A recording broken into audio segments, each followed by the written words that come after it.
Writing never stops. Editorial, I maintain, is the final draft. It's just as simple as that. I'm Baz Luhrmann. I'm the writer, director, producer of Elvis. My name is Jonathan Redmond. I'm one of the editors of the movie. This is how we did it.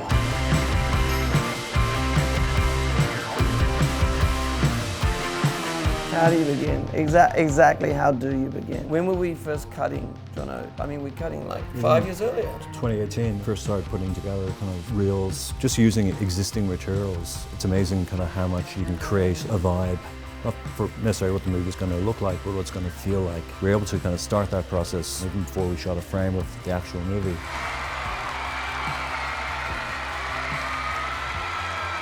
The musical numbers could never be, now let's stop for a concert. It had to advance drama, and that's just editorial labor. Remember Jono signing the contract? He really did scribble the contract down on the tablecloth. He just didn't want to cut away to an ugly white clock, and not Austin. We shot those cutaways about 5 different times. It was a tricky thing to get right. We can't go on together with suspicious minds. Cut it and recut it. It's just relentless labor, mind-numbing. There's so much that we had to leave behind, but we were serving a larger art. We're not trying to hide the fact. Elvis is Elvis and Austin is Austin. This is not an impersonation, but a true spiritual interpretation of Elvis. He humanized him. His biggest job was to humanize him, and he just actually blended his soul and Elvis's. He showed us moments that simply don't exist on film. Back when I was starting out, some people wanted to put me in jail, even kill me, because of the way I was moving. So they cut my hair, they put me in uniform, and they sent me away. I killed my mother. And ever since then, I've been lost. And when you're lost, people take advantage.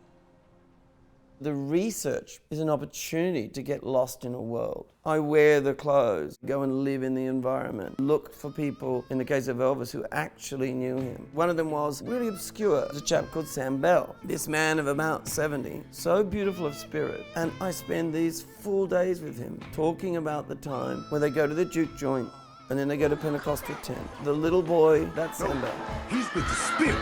And he told me that sequence verbatim. When it comes to the research, that's what it's all about for me. The Colonel, at the end, he basically said, look, give me $2 million, you can have all my stuff. Amongst that stuff was a tape recorder. That was a treasure trove. One of them so brilliant because you can actually hear a rare moment. There's country music, and then you hear this mind-deafening screaming, and it's Elvis has obviously come on the stage. Well, you may go to college, you may go to school, you may have a pink Cadillac, but don't you make nobody's rule now, baby, come back. And you realize how punk he is. That's where I got the inspiration that the records are charming, but live Elvis back in the day was so much more confronting and just a punk. What are they hollering at? The wiggle. The what? Them girls won't see you wiggle. Move, man. Do more. Much more. Man, do it again. And that brings us to the ending. As you know, there's the trope at the end of a movie, usually in credits, you see the real character. And I feel like we do need to visit Elvis. How you like it so far? We found this material online, this performance of Unchained Melody. It was so heartbreaking to watch. You can hardly talk. This is a song that I just recorded, and it's an old song called Unchained Melody. I had to play the piano, so it'll take just a second. And then he sits down and sings, and he sounds like a god. One of the most extraordinary performances I've ever heard. Oh, my love, my darling, I've hungered for your touch. There was pushback on using that footage.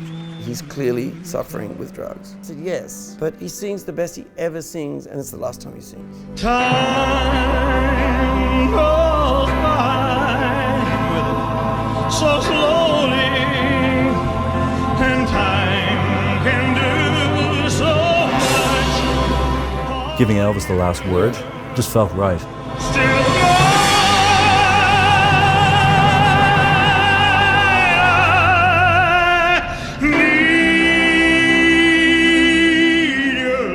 Johnny was cutting, and I came in, I sat down, and he went, have a look at this. And the moment it went from Austin to Elvis, For me, there was a gut punch. And I've been working on it 5 years. There was a gut punch of, oh my God, it's all real. He's a real person. It all really happened. You just knew that there was no other possible ending to the movie. It had to be that.